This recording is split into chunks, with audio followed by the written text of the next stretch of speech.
Geek Out! Hey, welcome to another installment of Catching Up. I'm Sam. I'm Chris. I'm Jake. And we got another double interview for you guys this week. This one's with Dan Waters and Casper Wingard. They're talking about their Image Comics miniseries Limbo, which will be collected in trade paperback format and also available in Comixology next week, Wednesday, June 1st. So, definitely be sure to check that out. Jake and I posted a full review of it, which was apparently the first review of that book to ever. That was awesome. That was a nice setup. I saw that little thing on Twitter, and that was awesome to be a part of that. The first review of that book to exist, and it's obviously we fucking love it. But yeah, long story short, but check out the review and check out this interview right here. And joining us this week, we've got Dan Waters and Casper Wingard, the creative team behind Limbo, the miniseries from Image Comics, which is out in comic shops and on Comixology on Wednesday, June 1st, and it'll be in Amazon and bookstores the following week. Gentlemen, thanks for joining us. Thanks for having us. So, in reading this, there's kind of, without giving the game away, there is a pretty sharp twist. Like, it seems like it kind of is presented as a kind of a very kind of surreal, supernatural noir, but it's really kind of a love letter to 80s culture, isn't it? Yeah. Yeah, in a nutshell, yeah, pretty much. I mean, you look at some of the covers. You've got the Mega Man homage. You've got a lot of the kind of VHS covers. What were some of your big '80s influences? I think there's a scene that looks like it's straight out of Poltergeist in the first issue. What were some of your influences in making this book? I guess it all drew from everything that I just enjoyed growing up. Like all of the small references are probably things that I consciously put in there because I like them, or had Dan work into the plot for similar reasons, just because I wanted to draw. I didn't, I've never really made my own book before. I've made my own books, but I've never had an image book out before, and I really wanted to do something that reflected the things I liked and things that I'm passionate about. And yeah, for me, a lot of the '80s sort of influence. I mean, it comes sort of quite direct from that sort of late '80s period of comics. Where you had sort of 2000 AD and Revolver, and then all the people sort of moving across to do sort of like Morrison's Doom Patrol was always like a really big influence on the book. So that's sort of like tied in quite nicely as a sort of aesthetic and as a sort of time period to set the book in, because it was where all the influence was coming from as well. There's also quite a bit of iconography from, say, Day of the Dead, and of course the one of the main villains has a lucha libre mask, which is always very distinct. So was that always kind of something you just visually wanted to incorporate too? There's aspects of this book that have been in the works for about 10 years that weren't necessarily Limbo, but another book that I was working on years ago. I say book, but like a concept and ideas of characters and similar settings and aspects of the plot that happen in Limbo. But I tore those ideas out and started creating another book. And I had these kind of remnants left over, and Dan was working on a voodoo book, so we meshed the two together. And the Thumb was the protagonist of that world, and he always wore a luchador mask. Trying to fit him into this world, he just fit in really. He was I just thought it was quite cool that he's still, people were just like, hey, he's cool, man. He's got a luchador mask, and I'm like, yeah, I guess so.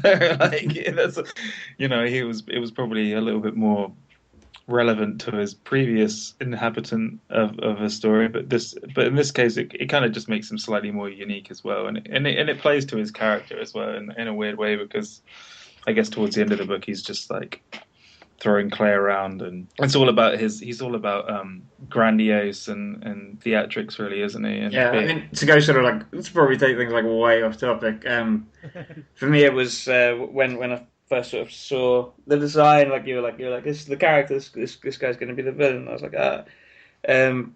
there's a book by a French sort of literary theorist called Holland Barthes, and he wrote a book called Mythologies, which is sort of his way of sort of dissecting all very sort of what were at the time sort of pop cultural things, and sort of dissecting them in a sort of very literary way. And the first chapter of that's on wrestling. So it's definitely not like sort of Mexican wrestling, but he's talking about wrestling and French wrestling, and and sort of dissecting it as this sort of visual medium that's really like a spectacle, like it's meant to be a spectacle rather than anything else. So for me, like as soon as I saw the thumb, it sort of clicked with that, and so that became sort of the guiding idea of him as a villain. So it sort of all worked in a weird roundabout way to sort of turn into what it did. Yeah, he was a lot more simpler when I came up with him. He was a little bit more two-dimensional, throwing people through ceilings and scaling buildings. But yeah, he's a cool guy. Yeah, I wasn't really keen on his initial idea because obviously when I was drawing him before, he was a lot more cartoony before we started working on Limbo, and he didn't wear a suit. And I came up with an initial idea. This is after the book got picked up as well, I think. We hadn't even got down to designing his actual look. And it came across a little S&M more than Luchador class. Do you remember he looked like he was wearing I forgot about that. Like a PPC suit. So I was like, this isn't working. So I went put a suit on him, and I was just like, no. I put the purple suit and the purple mask, and I was like, no, I'm happy with this. This is what you should be. This is his look. I don't know, man. I'm still a fan of the original. I think we should have gone with Sexy Thumb. Kind of Buffalo Bill, kind of kinky villain. Exactly. Yeah, with chaps. That's 290. Now you had mentioned 2000 AD. We're also very, in addition to, we're like the weirdest people. Like we're into like 80s culture and lucha libre, and like you had mentioned 2000 AD because we're all massive Judge Dredd fans. I was wondering if you could speak at all to that because I feel like he's so much obviously bigger in the UK than here since he's a UK thing. But yeah, did you guys kind of grow up reading 2000 AD, like specifically the Judge Dredd stuff? Yeah, but it was weird because I never really associated it with being British because it's set in America. So as a child, it didn't really ever click with me that it was actually a British comic book because, again, it was set in the States. So I always assumed it was an American comic. It wasn't until I was probably a teenager where I realized it was actually a British publication. And I was like, oh, right, okay. Is this satire then? Like, is this just poking fun? But yeah, well, it is, obviously. But I didn't know that as a child. But yeah, I guess it was quite kind of a big deal, wasn't it? It was always around growing up. Yeah, definitely. I mean, yeah, I think that definitely is the British thing. And I did grow up on the sort of Beano Dandy sort of stuff, which Casper loves. It's the worst. But yeah, it's very sort of, I don't know if you guys are aware of it at all, but it's like our version of Dennis the Menace and all that sort of stuff. Which it's very... It really isn't. It's much worse than that. Well, yeah, it's for little kids, isn't it? But that sort of just... You sort of have that the whole time. It's just always present. I think less so now, probably. But you mentioned this was your first book with Image. How did it all kind of come about with them?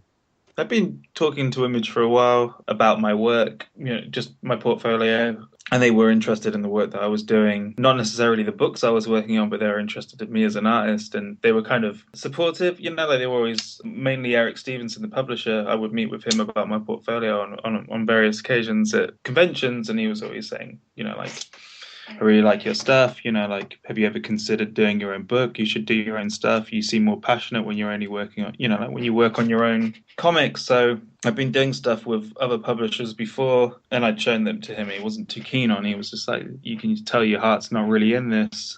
So, like me and Dan had just come off a book together. We were working on a book for a publisher, and we used to sit in the pub and just drink, like after work, after we'd been working on the book, and talk about our own comics. Or, Dan was working on a voodoo book. I was working on a book that I had planned to pitch to Image, and I said to Dan, you want to sit down and you want to do this book together, we can pitch it to Image, like next time we get a chance to see them.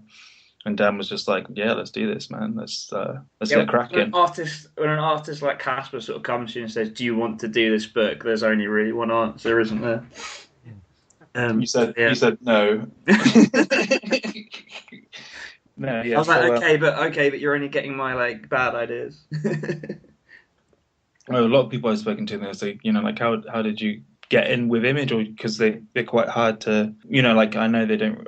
As far as I know, they don't tend to look at unsolicited pictures as much as people tend to believe. So I think the best route to do is try and get face to face and like submit your portfolios and stuff. That's what we were always doing. We were going to these cons and showing our work off, and that's kind of how we got under the radar of them to begin with. So yeah, it was just we didn't believe it when they said they wanted to pick up. They seemed really enthusiastic about it when we pitched it. They were like, "This is great," but we were just like, "Yeah, you can just pick it up because it's us." No one knows who we are, but yeah, they really dug it. So it was cool. I think we found out within a month of pitching that we got it, which was quite exciting.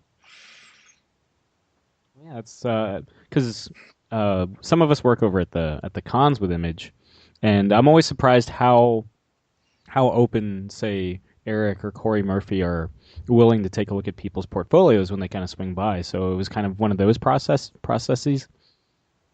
No, I had submitted my portfolio for review on like 3 or 4 occasions, and I'd always got a chance to meet with Eric. I was terrible when I first met him, but he was always like, these are the areas you should improve in.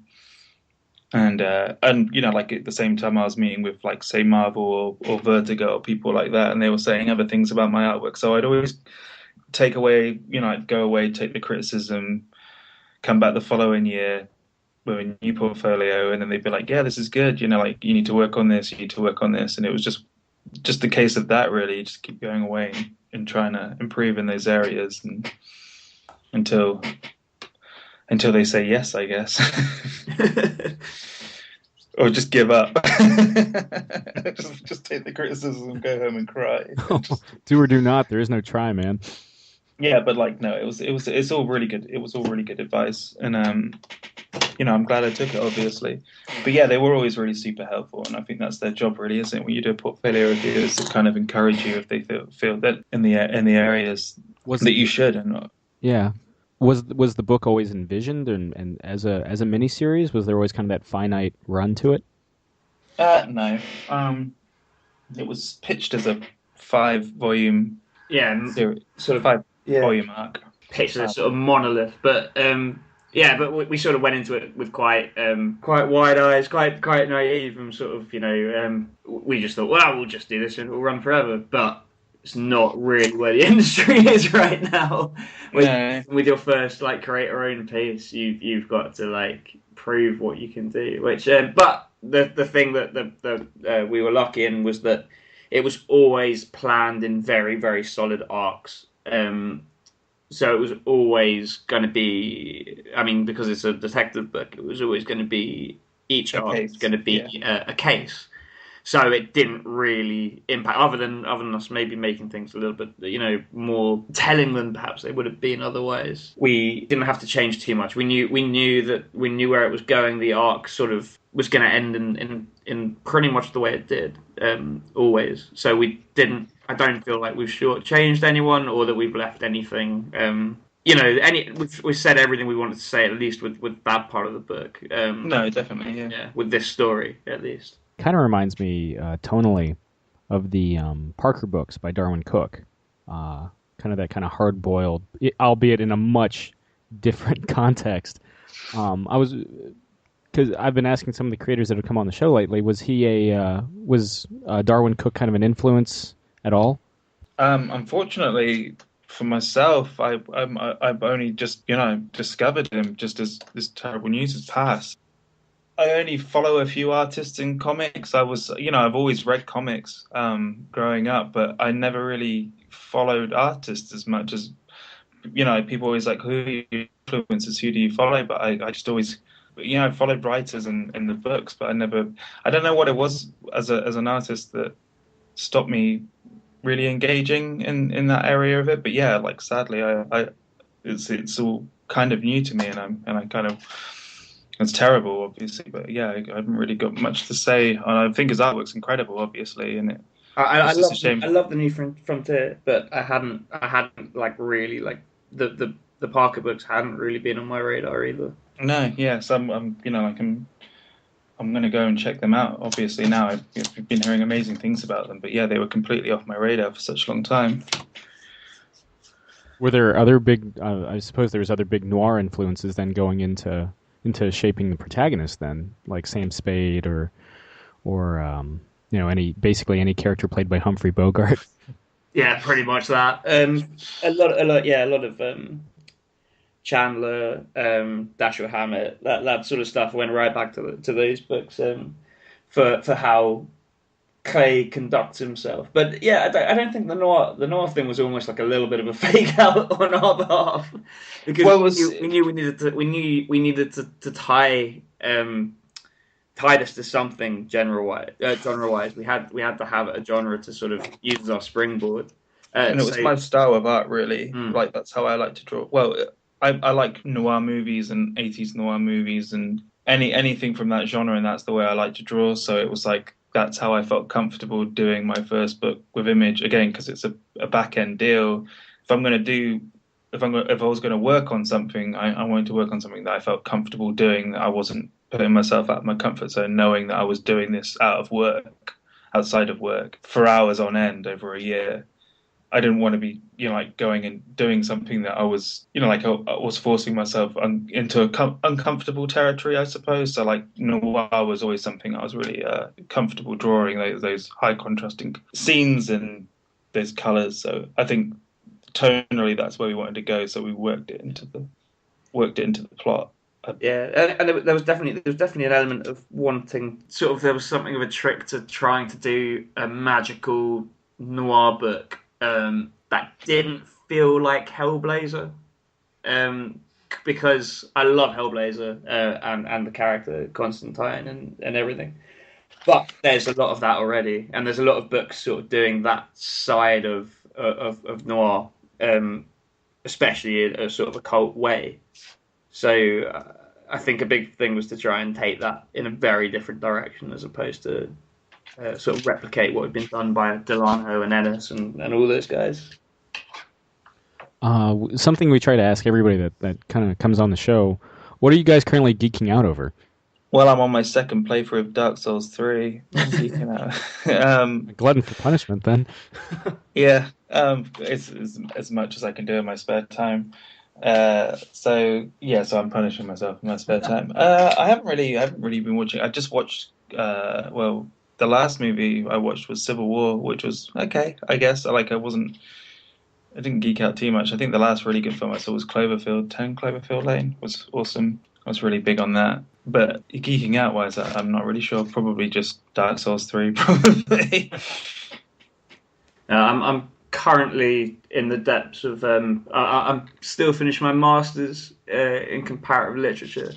So at the moment, I'm buried under a pile of Samuel Beckett and Franz Kafka and Nietzsche and all sorts of horrible, dense literature. But the last thing I think I saw that was really good was The Witch. I went to see The Witch the other day. That was really great. Yeah, good things about that. That's a fantastic film. Yeah. The production company that does it is a small production company, but they churn out amazing movies. Is it A24? Yeah, A24. Yeah. They're the same guys that did Ex Machina and Green Room most recently. Oh, I didn't realize they did Ex Machina. The other thing like probably one of their first big one. Jeff Vandermeer's books, and I think so. Are they the same guys who are doing who are adapting Annihilation then? Because I know Vandermeer's Annihilation is getting adapted by the guys who did Ex Machina. I wouldn't be surprised. I think him and Alex Garland has such a good relationship with him now. I mean, I felt that Ex Machina was robbed come like awards season, it was a fantastic movie. Yeah, one of my. I have still not seen it. I do really need to watch it. One of the best films of last year, in my opinion, hands down. Yeah. But yeah, so you're what if I may be so if I may inquire, Dan. So you're doing masters on comparative literature, and you mentioned you mentioned Kafka, Nietzsche, so a lot of bleak German stuff. But Czech German, yeah. And is that kind of where your master's thesis is kind of leaning towards? Oh yeah, absolutely. Linguistic self-annihilation is my sort of tentative topic, so it's all very cheery stuff. But it's really interesting. It's a lot of fun to sort of sink your teeth into. You got the Metamorphosis just down to memory at this point? Pretty much, yeah. The Trial as well, which is... was writing comics kind of like almost like a sweet aftertaste of just like pouring through just the most dense text? Somewhat. It never quite feels easy to do, so it always feels... and I always want to sort of... I think there's a lot of that stuff as well has ended up in limbo, Then we started getting towards the end, and Casper was sort of going to why is this getting so depressing? And it's probably because I was reading a lot of sort of there's a lot of sort of existentialist reference in the book and things like that. So I think it's all in there. A lot of was Camus a big influence? Well, yeah, Camus was very influential writer on me to begin with, and definitely sort of the without trying to give too much away, the sort of myth of Sisyphus stuff that we went into later in the book, and Chinatown as well. Weirdly, as a film, I didn't actually watch that. I hate admitting, but I hadn't seen that film until we started working on Limbo. And when I sort of watched that film and got to the final scene of that, I was like, oh my god, this is an absolutely existentialist movie. It's it breaks all the genre tropes sort of at the end to do this sort of existentialist ending, which I thought was amazing. If you get the chance, watch The Tenant by Polanski. That's kind of another. It's almost like an existential horror film. I'm not aware of that one. I'll have to check that out. Very, very good. And I think he himself stars in it, if I recall correctly. But that's a great kind of revisionist existential horror flick. But yeah, even as bleak as Limbo got, I felt that there was still this undercurrent like sense of humor. I don't know if it's just because I have a messed up sense of humor, but I was that kind of a goal as you noticed that things were kind of getting darker. Yeah, I think you've sort of got to keep that. Otherwise, things do get very big, and then you start pushing towards being sort of nihilistic as opposed to existential. There's nothing necessarily too dismal about being, sort of existentialist. But if you just take that and go very somber with it and sort of say, well, there's no meaning to anything, which is the sort of path you can go down if you don't sort of keep a sense of humor about it. Definitely wanted to avoid that. Still wanted it to be the same book. Still wanted it to be fun and we love those characters as well. So we didn't want to like put them to too dark a place or have them stop being who they were. Well, they seem to have a good time. They were listening to mixtapes. I mean, Camus, like the protagonist of Camus' Stranger, is just like moping around the entire time. So this was a welcome kind of change. Yeah, there's no room for moping in Limbo. You've got 6 issues. Yeah. Got the economy of those pages, man. Yeah. So since Limbo is now in the can and again in comic shops and on Comixology everywhere on Wednesday, June 1st, what do you guys have next? I suppose you're working on your master's thesis, Dan, but do you have any other comics work or just work in general coming out that you guys want to kind of hint at or plug? Well, I'm working on 2 books at the moment, but I can't announce any of them because they've not been solicited. So it's one of those awful. I'm actually in limbo at the moment, so. I am working on 2 books, but then at the same time, I've also been told by one of the publishers that I can't say anything about it, and then the other one hasn't been announced yet. So it's kind of, it's just one of those situations where I have to just wait for a date, and then I can say, oh, it's so good to finally announce this book that I probably told millions of people about that I'm not supposed to tell about, but probably shouldn't mention it on a podcast. But yeah, I'm currently juggling 2 books as we speak, or just about to, at least. Yeah, I got a couple of pitches sitting in a couple of editors' inboxes, waiting to hear back on those. And I've also got a thing which is very much in a sort of nucleus stage, with a couple of other writers and a couple of artists, which I'm really excited about, which is a thing called White Noise, but we're not quite sure what that is. So, yeah, I'm excited to work on that. Well, looking forward to it, gentlemen, and thanks for coming on the show again. This volume of Limbo is in comic shops and on Comixology on Wednesday, June 1st, and bookstores and Amazon the week after. Guys, thanks for coming on. Grant, thanks. Thank you for having us. Yeah, it's been great. I always feel like our establishment gets a little classed up when we interview people from the other side of the pond. It's classier that way. Yeah, get the double Brits. It's always nice. And of course, I guess a couple of weeks ago we had John McCrae. That was fun. Yeah. So yeah, no, definitely check out Limbo if you like kind of that neon-soaked neo-noir and just a love letter to 80s pop culture, man. Yeah. It's beautiful. But yeah, what new stuff you guys got going on this week? New stuff. Here's something. I saw the. I'm just waiting for everyone to be like, "What the fuck are you talking about?" I saw the Beauty and the Beast teaser trailer, and it's awesome. And like, but the funny thing is, it's like nothing. They don't show anything. Like it's a true teaser, you know. And like they didn't. I mean, they may have done like this. the Dark Knight teaser. Oh yeah. Oh my god. I remember the Joker card turning the laugh. I just kept watching that over and over again. Like I remember the day of the midnight showing, I just watched that over and over again. Anyway, I don't remember there being like a countdown for this or hey, a teaser for the teaser. Yeah, I didn't know it was coming until today. Yeah, one of my friends who used to work for Disney, she posts a lot of Disney stuff. She posted something on Facebook, and I happened to see it. And I don't know if I've ever said on here, but in terms of like classic, I guess you could say Disney animation. Beauty and the Beast is the toppermost of the poppermost for me. That's numero uno. There's a 3-way race for me. Okay. Beauty the Beast is the Beauty and the Beast. Beauty the Beast. Dude, that's like the greatest revisionist thing ever. Beauty is the Beast.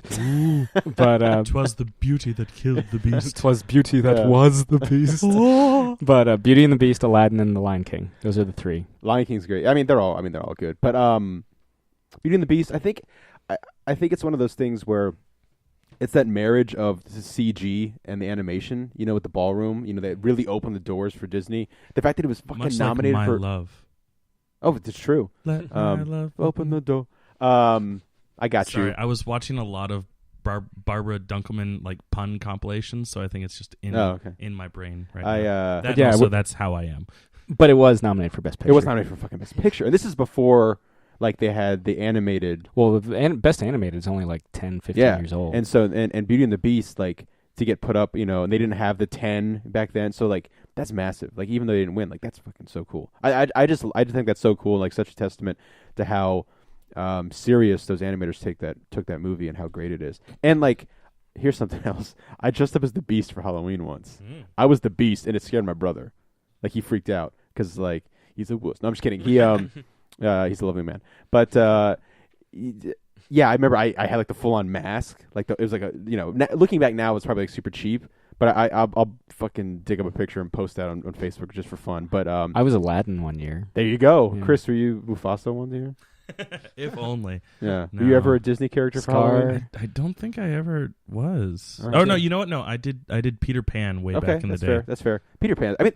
They're all great, but like Peter Pan's like golden age, I did this like Disney Club thing where like it's like the Disney Movie Club. Yeah, so like for $1 you get to pick 4 Blu-rays or whatever, and I was like, that's awesome. And then I think over the span of 2 years you have to buy 5, and I was like, dude, the Marvel movies are Disney, like this ain't gonna be a problem. Yeah, and it's Star Wars is Star Disney. Wars. Yeah, I mean, come on. Yeah. So the thing that bummed me out, Disney, is that Beauty and the Beast is in the vault, so I couldn't get it. But I got Toy Story, first Toy Story, Mary Poppins, which is one of my all-time favorites. I used to know Dick Van Dyke's entire performance by heart. There's video of me. I used to know all that shit. It's the fucking Step in Time, baby. Oh, I knew it all. Probably not now. Although if you watch it, they're probably like Manchurian Candidate, and I'd just be like, snap. Yeah. It's like riding a bike. You never really forget. And then you never really forget a Dick Van Dyke performance. That's true. The third one was not even Diagnosis Murder. Oh, I used to watch that show like crazy because he was in Mary Poppins, man. Or like the 2 episodes of Scrubs he was on. Oh, that's a heartbreaker of an episode where like he's old school and doesn't learn the new ways, and Dr. Kelso has to kind of get him out. Anyway, Hercules is number 3 and WALL-E's number 4. WALL-E is my favorite of like the all digital stuff of the Pixar. Yeah. WALL-E. I mean, the first 20 minutes is silence. Anyway, going back to the teaser trailer. This is like I was hoping this was going to be like as long as the teaser trailer, so you guys could talk about more interesting things. But it's like a minute and 30 seconds. And it just shows like the ballroom. It shows the painting, of young Beast before Beast. And then it shows. I don't know the entire cast list. I haven't really kept up with it too much since it started. But I know Emma Watson is Belle, which is perfect. And they have the music playing throughout the trailer. And then you hear is she the one? Blah blah blah. You don't see the Beast, which is cool. I like that. I mean, it's going to be pretty impossible not to see him. Watch him be like King Louie in the Jungle Book. Oh God. Get out of here with that. That's the worst part of that movie for me by like a million. But it's so I did not like that part. It's gonna be impossible for me not to see the Beast but I can't wait to see the Beast. You know what I mean? Because that's what I like the most about that. And then like Gaston getting fucked up. But anyway, at the very end they have the immortal rose in the glass, and you see Emma Watson going for it, and then it starts to play like the classic Tales of the Time, the Beauty and the Beast theme song, which is still great and gives me goosebumps because I haven't heard it in years. And then it has like just a cute little thing that says "Be Our Guest," March, whatever, but not March, next year, 2017, since it's coming out. And I was like, oh man, I'm so in for this movie. One, because Sam, did you see Jungle Book, Chris? I can't remember if you. Okay. No, I saw. Sam and I saw Jungle Book, and I can't remember if we talked about it very much. It was fine. I mean, I think the kids younger than us are really going to dig it, and it's well made. We love Jon Favreau, but it wasn't my favorite thing. But I love that it's bringing back the kind of like live action Disney films. Yeah. And I was like, man, I really wish they would make the Beauty and the Beast, and I realized they are making Beauty and the Beast like right after I said that. So I'm pretty excited to see that come together. Speaking of Disney, while you were talking, jogged my memory of a little news article I read today, or skimmed through as I am wont to do. Apparently, Disney has made a deal with Netflix to be an exclusive online streaming entity. So, which, from my understanding, includes all Disney properties, even in the vault. That's the only thing that I don't, because the vault is their moneymaker. Yeah. I don't. I would not be surprised if they still pulled some like vault shit. They're like, oh well, you can only stream things that are out of the vault. Can't stream anything that's in the vault. But I believe that includes all the Marvel movies, all the Star Wars movies. Sorry, I was like just looking at. Beauty and the Beast. I saw the face that you made. I was looking at Beauty and the Beast on eBay, thinking it was going to be like jacked up prices, but it's like $20. It's not jacked to the tits. Jacked to the tits. Do they have the work and print copy? Because I have that on Laserdisc. We should watch it on Laserdisc. We should. Turn the shit off. Let's watch it. Pause this podcast and watch your Beauty and the Beast on Watch Laserdisc. whatever copy. I have it on. I have the clamshell like VHS. Yeah. Oh, I got that somewhere around here too. I forgot they had that show with Kaylee Crook. Kristen Crook. Kristen Crook from Smallville. Yeah, they're adding the 3rd season on Netflix next month. Yeah. You can get Lion King and the Beauty and the Beast on Blu-ray for $24. Not bad. That's pretty good. Did I do anything? Oh, I watched Preacher. Oh yeah, I need to watch that. It was money. Like I never read the books, so I have no basis of comparison to like how it relates to the books. But I do remember like always hearing like people like, oh man, Preacher's so good, and then I just either through my own fault or other people's faults, like never really got like a general synopsis or an idea of like what it was about beyond there's a priest of some sort.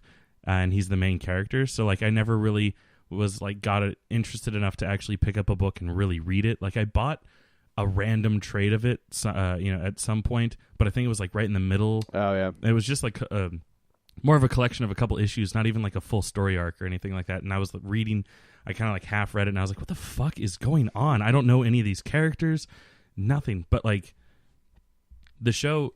I mean, it's only one episode in, so take this all with a grain of salt. But it looks really good, and from what I hear, it's doing a good job of keeping the spirit of the book. Oh, good.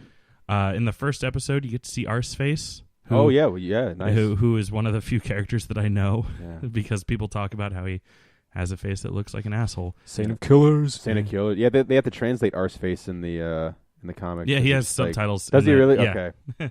And I was like, does he look like straight out of the comic? Again, to the best of my recollection. Oh, okay. But his mouth looks like a butthole, and it's off to the side. So that's all I needed. Perfect. And then they got the priest. They got this Cassidy. Yes, Irish he's vampire-looking guy. He's the guy who's going to steal the show. Yeah, I mean, like, he's the guy in the comic who steals the show. He's only in half the episode, but I'm already like, I want to know his story. Oh yeah, I have all of it. Yeah. If you ever want to read it, I think I'm missing the last trade because I'm an idiot and still haven't finished reading it yet. I've told myself a million times. I might check it out now that I've seen the pilot. They had the pilot on last night, which was Sunday, and then they don't have the next episode for a while because like they're taking next Sunday off. Like there's no Preacher. I can catch up because I'm. And then I think they're doing a re-air of the pilot in 2 weeks. Okay. So that Chris Hardwick can do Talking Preacher. Sunday Mass. Yeah, exactly. And then I think they're going on. I said that so confident, like, right, guys, and it was dumb. I mean, I understand what you mean with Sunday Mass. I know. It was dumb though. Yeah. I'm excited to watch it, man. It totally, like, I've been psyched for this. We've all been psyched for it. We've talked about it on here before. Mm-hmm. But I had a it was countdown on my phone reminding me Did when you? it started. Yeah. Good for you, man. That came out so douchey. I didn't mean to douchey at all, but like, sure, good for you, bro. Good for you, piece of shit. Go fuck yourself. And it totally just went under my radar. You were on the road. I traveled On the road again. I traveled down to Georgia to meet my my little niece Layla Grace, and me on my knees. And probably not in this context. I retract that statement. But no, we pleading with her to stop crying. We my sister and I went down. That was good. Yeah, kick, save, and a butte. And so my sister's 21st birthday was, I guess, last Wednesday when we aired the last episode. Yeah, why didn't we go out partying, Denise? I didn't want to go out and party. I was like, that was one of the few times you don't want to admit that your sister's 21. That was one of the few times that I felt like the super worried, protective brother. Like, you know, and like you always feel that, but that was the one time where I was just like, I was fucking really nervous. That's why like, it should have been us going out with Yeah, her. that's true. I was really nervous like all night. And then, so the next morning, my parents, as kind of like a present to her, kind of, and just whatever, like flew us down, which is really nice. And we flew down. Drinking on the plane. No, but one of the cool things is, so we met little Layla, who at the time should have been born the day we went down, the day after my sister's birthday, which was May 19th, and she was already like I think 2 or 3 weeks old, so she's still very little. Like she's starting to just like finally fit in her socks and her little gloves, and stuff like that. And it's one of those things where, obviously I've known my brother his whole life, but in like the moment where like I saw him pick her up and like play with her, like I won't know that other kid ever again. You know what I mean? Like it totally completely new eyes. It totally changed. Like same thing kind of happened with my sister. It was really kind of astounding. Like like he's a different person now, and like in the best way possible. And his wife Brooke is like already like honed in like an amazing mother. Just nothing phases her with that. They have a cat and 2 dogs. I got to meet his German Shepherd, little German Shepherd pup, which is like still growing, but it's fucking massive. Laney, and then Liam is the golden retriever, and they're fun. I mean, the first day there, they wanted to just go nuts because they like. I doubt Liam remembered who I was. Last time I saw him was at the wedding. He was a puppy, but and the second day they're kind of like, all right, enough. We know you, cool, and they kind of just hang out. But the cool thing was Friday, my brother got a hotel for the 3 of us right down the road where his hotel was, so we could go and drink and not be assholes to Brooke and the baby. Because the baby is learning how to like cry for real. Like before, it's been kind of like the pitiful kind of newborn. Right now, it's like the full on, like, the lungs have developed. Oh yeah. And so we went downtown Savannah, like the Phil Forrest Gump and stuff. And my brother knows that area really well. Like he knows all the bars there. And the cool thing is, you can drink outside as long as it's in a plastic cup. You can walk around, just like Manhattan now. Yeah, and so it still to this day. We went to Joe's Crab Shack before. I got a feast and whatever. And Denise and I drank. I can't do that anymore. Oh, I saw your fucking Facebook post about that shit. We'll put as Kevin Smith says, we'll put a pin in that and go back to that. But Denise and I did our best Dr. Kelso impression and just got Bahama Mamas because there's that episode where they go down to Hawaii and they just get Bahama Mamas. Can I get an apple teenie? Yeah. Heavy on the apple, light on the teenie. I made that joke down there, dude. I swear to God, I did. Since when is an apple teenie not a manly Yeah, drink? exactly right. I'm rewatching Scrubs too for like the 3rd or 4th time. I've been thinking about doing that. Do it, man. It's the right choice. It's so much damn fun. I've already done it like once or twice already. It's just so feel good. So good. But it's still like heavy episode today. But yeah, I know. But it was still weird to be able to like drink with my sister because I never drank with her. Even like I'm not fucking naive. I know she partied and stuff, but like I never just did before that. And we went out. We didn't get hammered or anything. But it was cool. We drank and were just able to tell stories that we probably never told each other before, and felt like this really wonderful bonding experience. And then like the fact that my brother is a dad, on top of that, and we watched like 7 hours of ridiculousness one morning. We just woke up and just watched like 7 hours. But and then of course, because my brother loves LeBron James, we had to watch the Cavaliers were playing Game 2 and Game 3 of the playoffs down there, so we had to sit and watch them win one and lose one, which is a yin and a yang in terms of the mood in the house. But anyway, it was great. We flew back and and that's just kind of bonding experience. One of my favorite things is we sat in the airport in Georgia, and the airport there is so small compared to Dulles. It's awesome. It's such a great, tiny little wonderful airport. And they had a Burger King. We just sat and ate Burger King and watched New Girl, waiting for the plane. That's kind of how I feel about felt when I went to the John Wayne Airport out in the L.A. area. I think it's L.A. It's a really tiny airport. It's yeah. Or if you ever go to Reagan, that's true. Reagan's because Dulles, we did Dulles is like a whole city. We did like the Atlanta little tram. Hartfield is huge. JFK is huge. Yeah, we did the tram, to get to whatever, and then the gate was changed, and then we went on the tram backward, and then we did the like the shuttle thing at a different time. But that was great. I mean, it was a really great trip, and kind of this like one of those trips where you're never the same for the best reasons. I think after you come back, so that was my, it was like 4 days or whatever, but it was really cool. I enjoyed it quite immensely. I got a Power Glove, guys. Oh, can I see it? Yeah. So can I put it on? Maybe next year, guys, you can. It looks like it's the coolest fucking thing. Cool. It's the fucking coolest thing, man. It does nothing because I don't have an NES. Think about it. What if you had the Power Glove and an NES Zapper? I do have a Zapper somewhere. It's not. It's an angry video game nerd, isn't it? Yeah. Yeah. Well, he also has the Super Scope. Yeah. It's a different color scheme though. The Zapper I have is the orange and gray one. That was the standard Zapper. Yeah, but like they put out a color scheme that's gray and black, like the Power Glove, and that one I feel like Dread. Look cool, right? Right? You feel badass with that. It's the Infinity Gauntlet. It is. Didn't you say that you could like program it for your TV or something? You can program pretty much anything into that. Like it's a simple programming language that it uses, and then like nowadays, like since robotics and technology and all that shit has gotten so much more advanced and so much smaller, you can modify the shit out of that. I mean, the one of the guys that does Robot Chicken uses the Power Glove to help film Robot Chicken. Like he gets there on set and he like is moving around the figurines and then steps out of frame and just hits a button to take the picture. So he doesn't have to walk all the way back to the camera and back.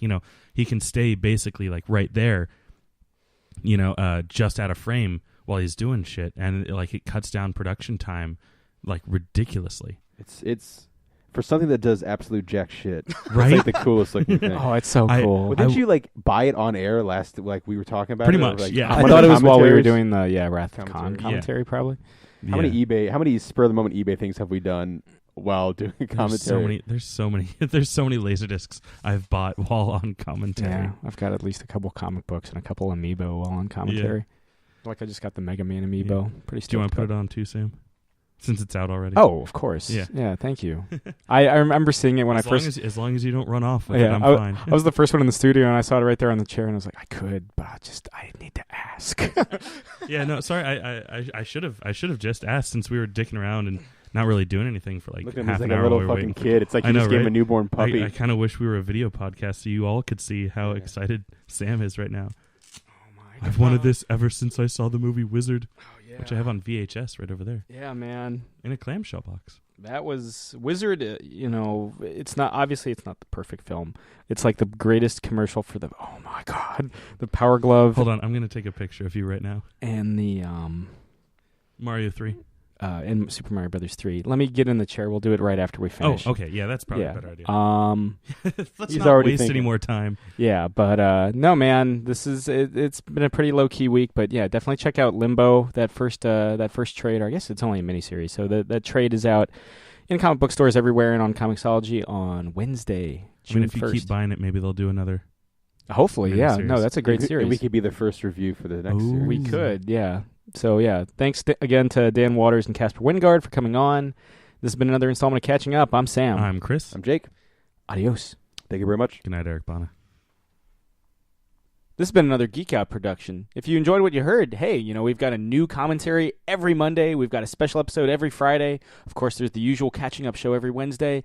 And you get book club episodes just about every Tuesday these days. Thanks for listening.